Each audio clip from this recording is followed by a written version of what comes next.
মইতো সদায় পাহাৰ কটা অৰণ্য ধ্বংস কৰাৰ বিৰুদ্ধে যুদ্ধ কৰি আহিছোঁ। এইটোতো মই কম্প্ৰমাইজ নকৰোঁ। এই পাহাৰ কটা যদি আমাৰ 14 মাইলত চলি আছে আৰু বিট অফিচাৰজন নিশ্চয় লগত থাকিব লাগিব। বন বিভাগে কি কৰি আছে? বন বিভাগে সঠিকভাৱে কাম নকৰাৰ কাৰণে প্ৰকৃতি ধ্বংস হৈছে, পাহাৰবোৰ কাটিছে, গছ গছনি ধ্বংস কৰিছে। সঠিকভাৱে যদি বন বিভাগে চালেহেঁতেন আজি এইটো অৱস্থা নহ'ল। আমচাং অভয়াৰণ্যৰ হাবি জংঘল কটা 10 বছৰ এই দিলীপ তাৰু আমি গৈ প্ৰিন্সিপাল চিচিএফত আমি ধৰ্ণা দিছোঁ। পিছফালে আমচাং অভয়াৰণ্য, তাত প্ৰিন্সিপাল চিচিএফ বহি আছে চকু টোপনি ভাং খাই। এতিয়া বন বিভাগৰ হেডজন প্ৰিন্সিপাল চিচিএফৰ পিছফালে আমচাং অভয়াৰণ্য ধ্বংস কৰি আছে, তেওঁৰ চকু কণা আছিল নেকি? তেওঁলৈ মই চিঠি দিছোঁ। তেওঁ মোক কৈছে আপুনি চিফ মিনিষ্টাৰক কওক। তুমি বনমন্ত্ৰী, আকৌ চিফ মিনিষ্টাৰ মই কিয় ক'ব লাগে? বনমন্ত্ৰী হিচাপে তোমাৰ দায়িত্ব নাই নেকি? সেই সময়ত সেই হুলস্থুলটো কৰিলোঁ। আজি 8 বছৰ হ'ল কাটিছে। এতিয়া আমচাং অভয়াৰণ্যৰ মাটি বেচিছে দালালে কিমান? 20 লাখ কথা। মইতো এফালে কাম কৰি থকা নাই নহয়। এইখন তোমালোকে পঢ়িলে ইয়াতে কাহিনী আছে, লৈ লোৱা। আৰু এতিয়া 14 মাইলত সেই ঘটনাটো ঘটিছে যেতিয়া মই বন বিভাগকে দায়ী কৰিম আৰু বিট অফিচাৰবিলাকে সেই তাতেই মানে সিহঁতেই অপকৰ্মবিলাক কৰি আহিছে তাহানি পায়। কিন্তু মই বিট অফিচাৰলৈ গৈ কেতিয়াও কোনো এজন বিট অফিচাৰক মোৰ চিনাকিও নহ'ল, মই গমো নাপালোঁ। 85 পৰা কিন্তু মই সমষ্টিৰ মাজে 2-এবাৰ নাই হোৱা, কিন্তু মই কোনো বিট অফিচাৰক মই কেতিয়াও চিনাকি হ'বলৈও নগ'লোঁ। বিট অফিচটো কোন আছে সেইটোও মই আজিকালি ক'ব নোৱাৰোঁ। কিন্তু এই বিট অফিচৰ পৰাই গোটেই যিখিনি অপকৰ্ম চলি আছে বুলি যিহেতু লাহে লাহে কথাবোৰ প্ৰকট হৈ আহিছে, সাংবাদিকসকলৰ দায়িত্ব।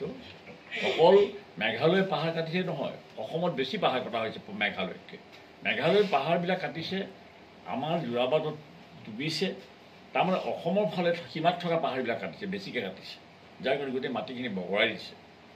কোনোবা হয়তো ইণ্ডাষ্ট্ৰিয়েল মাটি দিছে, উদ্যোগপতিয়ে মাটিখিনি কাটি তাতে ইণ্ডাষ্ট্ৰি বহাব, আৰু মাটিখিনি ক'ৰবালৈ লৈ যোৱা নাই, ইয়ালৈ বৰষুণে বগৰাই লৈ আহিছে আৰু গুৱাহাটীখন প্লাৱিত হৈছে।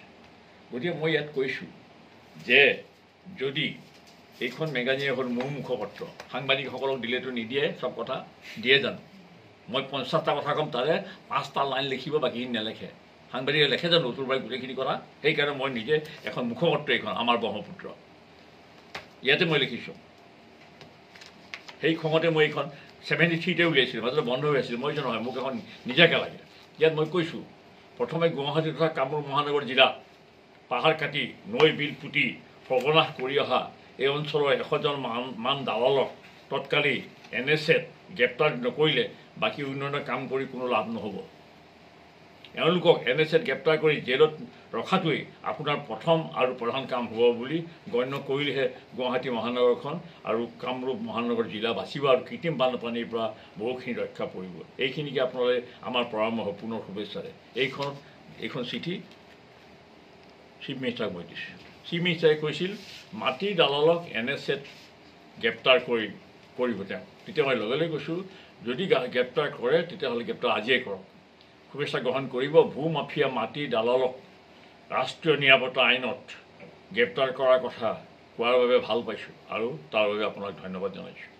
USTMA আৰু মেঘালয় চৰকাৰে ৰাষ্ট্ৰীয় পথৰ কাষৰ অঞ্চলৰ পাহাৰবোৰত মাটি কাটি খহাই দিয়া কাৰ্য অতি গৰ্হিত কাম।